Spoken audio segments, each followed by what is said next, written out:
What's good, my tribe? Kyle here with day 7 of the 90-day YouTube challenge. So I continue to kind of recapitulate my spiritual path, my past.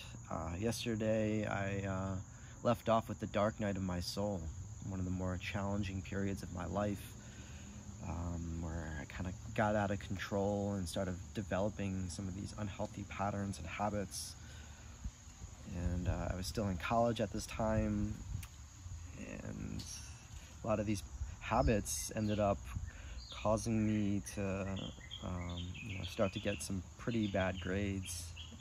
I almost failed out of college because I was semi-chasing this musical dream and also really focused on the whole spiritual path.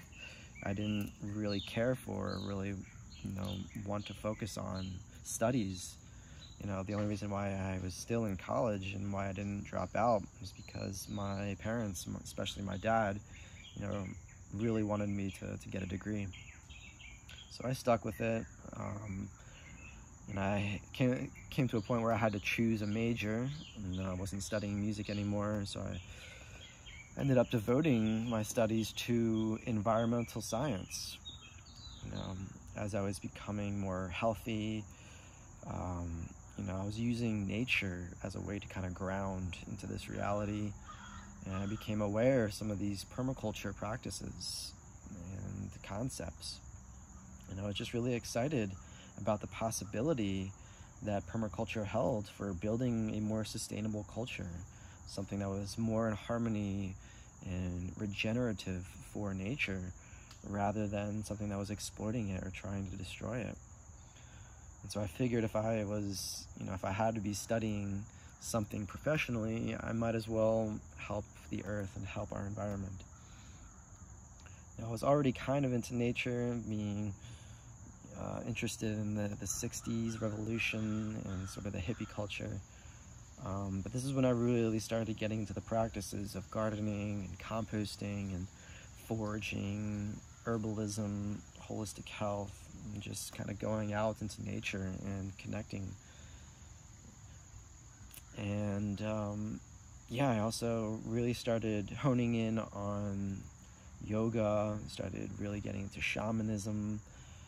I started listening to a lot of Terence McKenna.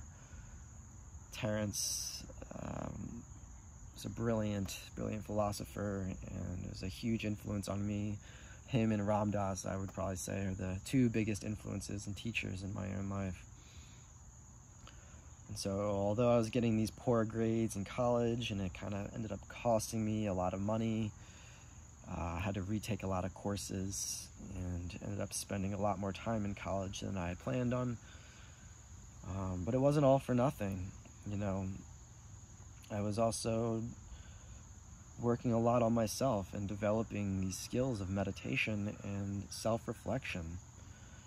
And some of these early experiences really showed me like a first-hand experience of how we really are all one.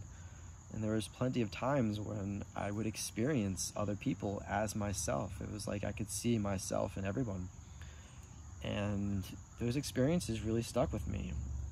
And they really helped me through a lot of the negative judgments that I had within myself, because I was able to kind of bring myself back to that realization that we really are all one, and that any judgment that I cast on somebody that's seemingly outside of myself is really just a judgment on myself. And so I would always reflect it back on myself. And this helped me kind of cut through some of these judgments and cut through some of the negative patterns of thoughts and habits, and help me get over myself, help me realize that I'm not really better than anyone. I'm just like everyone else. We're all here in the same boat. We're all human. And so I was already losing a lot of interest in drinking and partying. As soon as I had gotten into college, my interest in drinking had declined.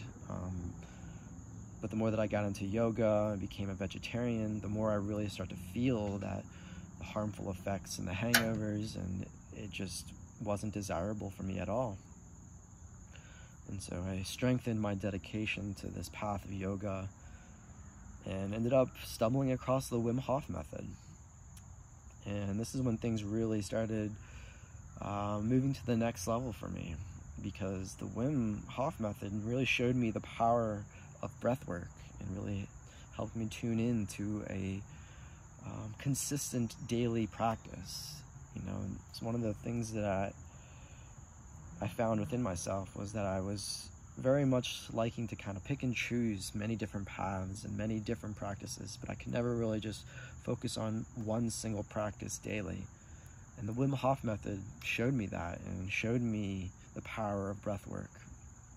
And so I immediately fell in love with the Wim Hof Method, used it as a daily meditation, and I wanted to become a Wim Hof Method instructor. That was something that I kind of decided while I was still in college, but I couldn't afford the training at the time. I was, you know, bare minimum just trying to get through college, trying to graduate, and, you know, working as a server and a couple of other jobs, just trying to pay for rent.